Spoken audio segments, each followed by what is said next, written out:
Scorpio, ito na yung reading mo for the coming week. Check natin anong energies yung meron or mga mensahe na dapat mong marinig. Ako nga pala si Purple Teen. Para po sa mga bago dito, please don't forget to subscribe, like, or follow. Sa mga matagal na po ritong nag-aabang, sumusubaybay ng readings ko, sumusuporta, maraming salamat po. Lalong-lalo na yung mga hindi nag-skip ng mga ads natin, yung mga nag-share palagi ng mga readings natin, malaking tulong po yan. Thank you rin po sa lahat ng nag-avail na membership or subscription, pati na rin po yung mga nagpapadala ng Star Super Thanks and yung mga nag-avail ng private readings. Mga interesado mag-inquire, tignan nyo na lang po yung mga nakasulat sa description.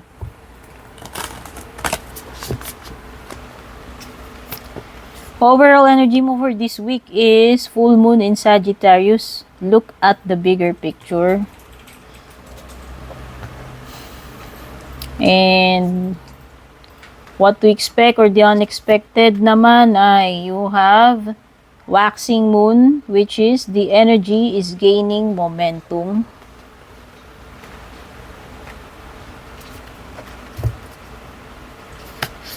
And for your outcome for this week, you have full moon eclipse, which is conclusions are within reach.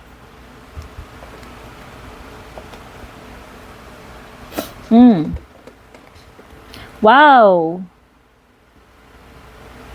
So, nakikita ko dito is papunta na doon sa outcome. Kung ano man itong ginagawa mo or situation, no? Check pa natin yung mga tarot cards mo.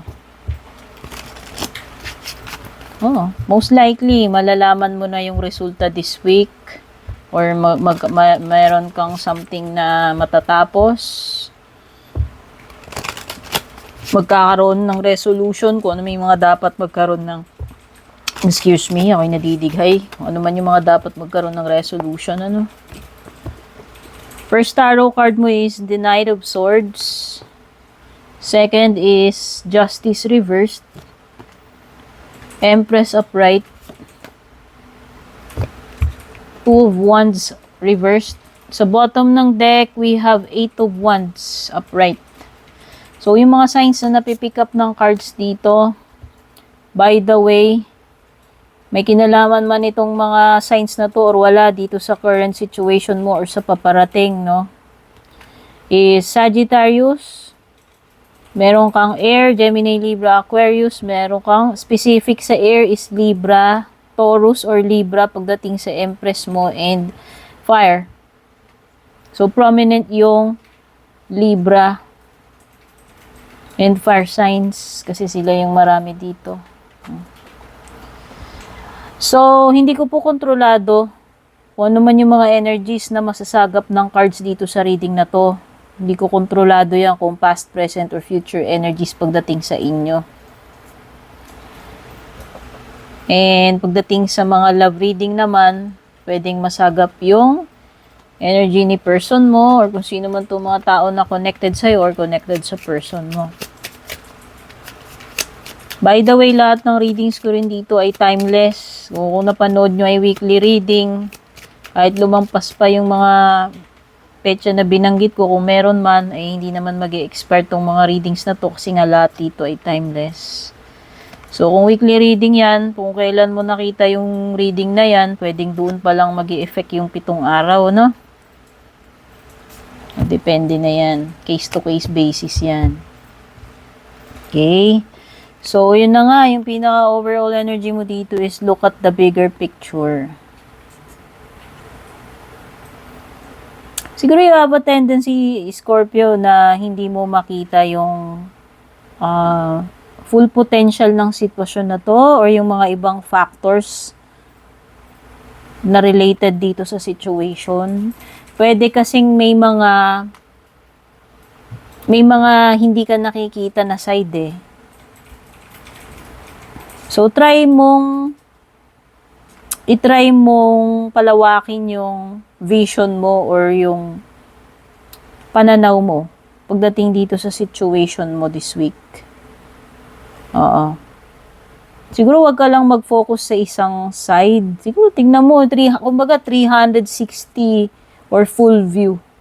Kasi nga maaaring may nami-miss ka rito na side na hindi mo, yun nga, hindi mo nako-consider dahil lang hindi mo nakita yung point nun or yung side na yon. Okay?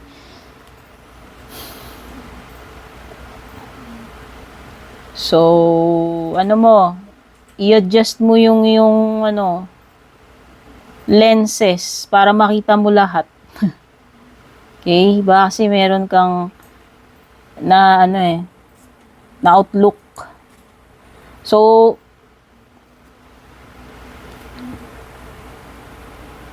sa iyong what to expect or the unexpected, the energy is gaining momentum. So, yun na nga.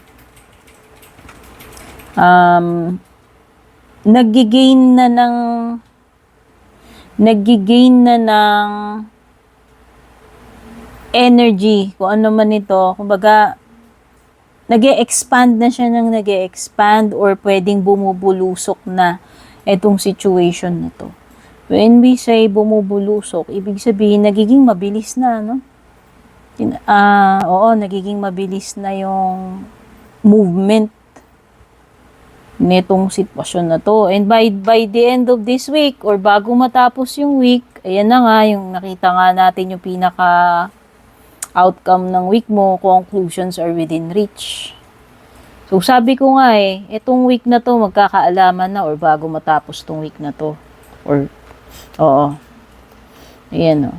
Kasi, nagigain na talaga ng momentum yung situation. Sabi ko nga, nag-i-expand yan. Kumbaga, na-reach niya na yung peak. And eventually, marireach niya na yung pinakadulo Kaya nga yan, magkakaroon na ng answers. Magkakaroon na ng finality. Resulta. Or yung pinaka-outcome. Okay? So, kung sabi ko nga, if ever na may mga issues, andyan na yung resolution. Or kumbaga, ano na yung pinaka verdict, no? Ano na yung pinaka outcome. Yan.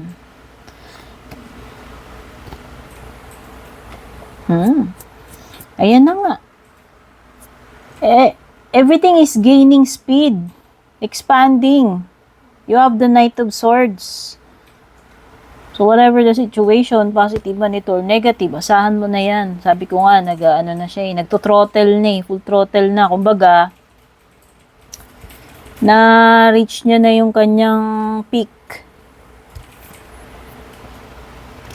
Oh, sorry. Nagalaw ko yung camera. By the way, Knight of Swords is taking action. So, dapat kung gaano kabilis yung galaw nung sitwasyon, yung pagbulusok, is dapat ganun ka rin kabilis mag-analyze, mag-isip, and mag-take action dito. Kasi, ang nafe-feel ko rito, you need to take action and dapat mabilis ka, maagap ka. Okay? Yan, pasugod si Knight of Swords. Charge. Ganun yung energy mo. Iano mo to Iga-grab mo to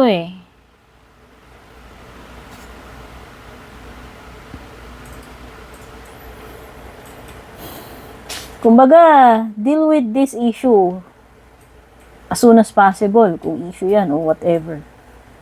Or dapat mabilis ka. Mabilis ka mag-isip. Ay, sorry naman, pero baliktad yung justice card mo. It seems na hindi yata favorable sa'yo yung magiging resulta or decision, if ever, kung meron man dito.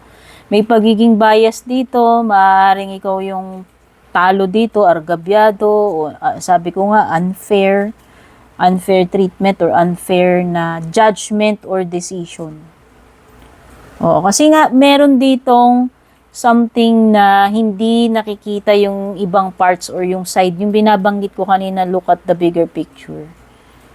So, I hope, ewan ko pero it seems na pagdating sa'yo is unfair. Maaaring yung side mo, hindi nila nako-consider. Kumbaga, argabyado ka dito or hindi na pakinggan yung side mo. No? Unfair, biased eh. Biased yung opinion, biased yung judgment na itong mga tao na nakakaharap mo rito eh. Okay? Pwedeng itong Justice card reverse not only about decisions, judgment, kundi consequences. And when it comes to this card na baliktad, masasabi natin na this is punishment. Or maybe yan yung consequences ng maling ginawa mo, maling desisyon mo. Kumbaga, you have to pay the price kasi nga kung ano yung tinanim mo, yun na may aanihin mo, di ba? So, yun lang. Pwedeng hindi patas or bad consequences.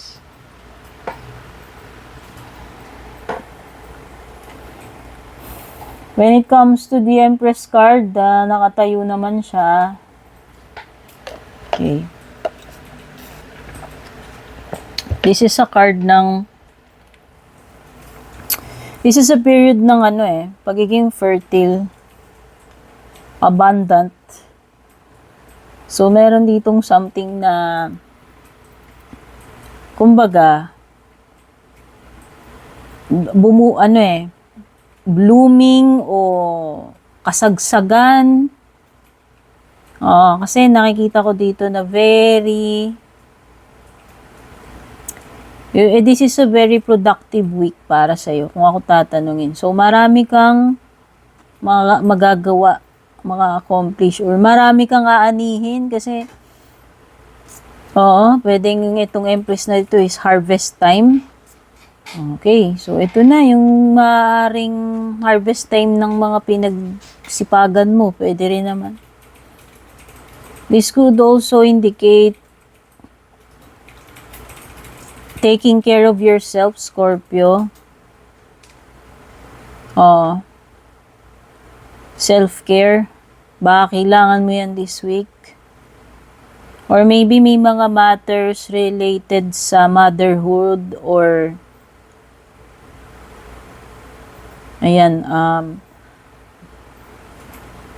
nanay at saka anak eh. Anything na related sa pag-aalaga.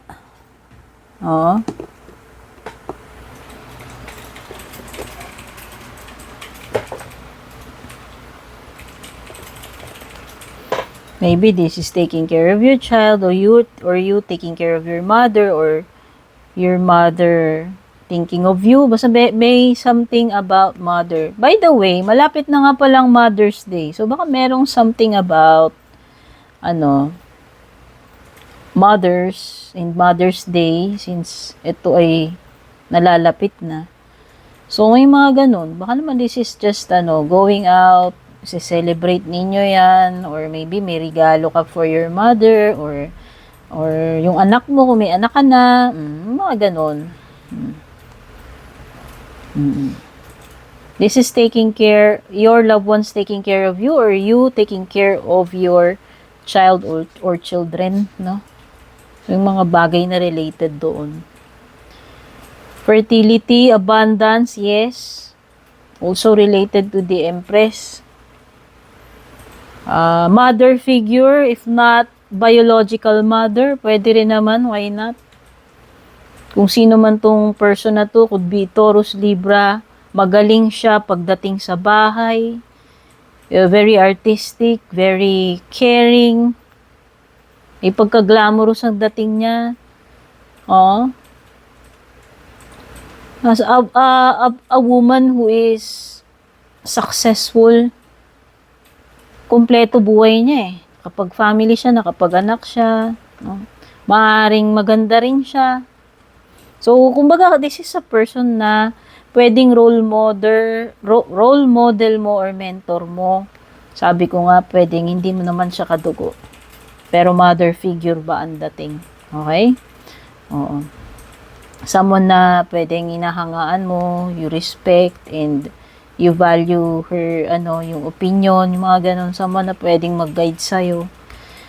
And then the next card is Two of Wands. So reversed itong Two of Wands mo. It could be na may mga plano rito na may set aside muna. May postponement ng mga plano. It could be may hassle. Expect delays when it comes to yan, yung mga pagro-roll out ng mga plans or pagta-travel. May some kind of hassle or delay. Very busy this week. Nakikita ko, maraming lakad, gala, trabaho. Very busy din pagdating sa mga messages, communication. Oo. So, abala ka, madaming gawain, maraming kausap, maraming pupuntahan. Maraming magagawa with the Empress, no? So, maganda yan, lalo na pagdating sa sales sa business, kung may negosyo ka, no? Sabihin, maraming transactions. And, check natin yung love life mo. Not today. Ayaw. Bala ka na kung anong napipick up ng card ko. Energy mo ba to? Energy ni person. Merong ayaw makipagharap, ayaw makipag-usap. Avoidant this week. Still angry, basta ayaw niya. Ayaw niya muna ng contact, ayaw niya muna ng usap, kita, whatever. Leave me alone. Ganyan yung energy niya. Not today. No thanks. Sorry, ganun eh. This person is setting boundaries, whether ikaw yan yung person mo, kasi nga still angry. Hindi mo makakausap yan. Avoidant siya. For some of you, merong mga issues dito when it comes to trust, jealousy. Meron ditong parang hindi sapat sa kanya yung mga alibay. Kapag tinatanong, hindi naniniwala. May mga pagdududa, pagsiselos. Meron ditong nakakaramdam ng insecurity na parang feeling niya hindi siya enough para dito sa person niya. Whether ikaw yan o siya, bahala na kayo, tag ninyo kung kaninong energy yan. At dahil merong nag-a-avoid dito, yung isa naman, pwedeng desperate yung energy niya, nag-i-stalk. Iniiwasan na nga. Okay? Basta meron stalker energy dito, whether ikaw tong nag-i-stalk sa kanya, or may nag-i-stalk sa'yo, o possible din na ginagaslight ka niya. Okay? So, ang toxic ng energy nyo this week eh. Meron talagang desperate na makipag-usap dito, mag-reach out, kaya lang ayaw nung isa. May boundary, gumagawa ng, ano ba tawag dito? Gumagawa ng bakod. Of limits. Pwedeng meron naka-attract sa'yo, hindi ko alam. Sino man to, nagkakaroon ng interest, gusto kang makilala, makausap, or meron ditong aligaga, antay ng mensahe, ng call, ng text, ng vid call, nag-aantay na mag-reach out, kaya lang yung isa nga ayaw mag-reach out. Nire-reject, binablock, okay? So, pagdating dito sa yung mga Lenormand, unang-una may bouquet, meron kang admirer. May admirer ka, dear Scorpio. Baka meron kang bagong tangahanga joke. May bagong nagkakagusto sa'yo. Yan. Kaya lang pwedeng hindi ko pa ma-sure kasi puro compliment ang natatanggap mo rito. Baka naman siguro inisip mo, baka binobola ka lang nito. Puro flattery.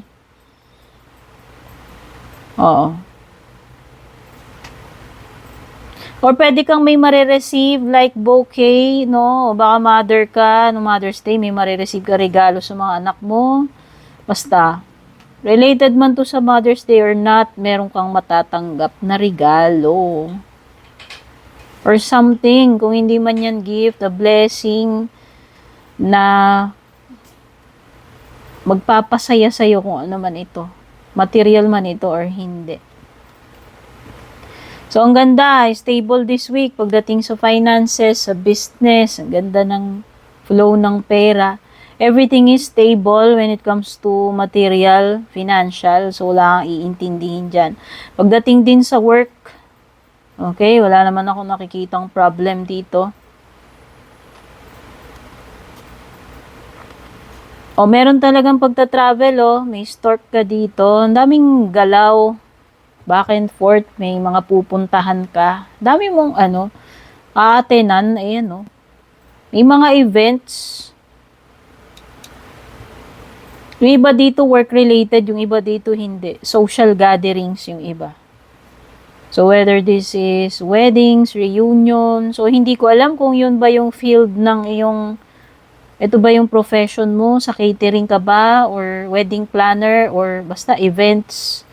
May kinalaman sa events, sa outdoors, sa food, tsaka maraming tao. Baka yung trabaho mo is palagi kang nakikipag-usap sa maraming tao. Yung mga ganyan. Merong audience dito So, hindi ko alam kung meron kang public speaking or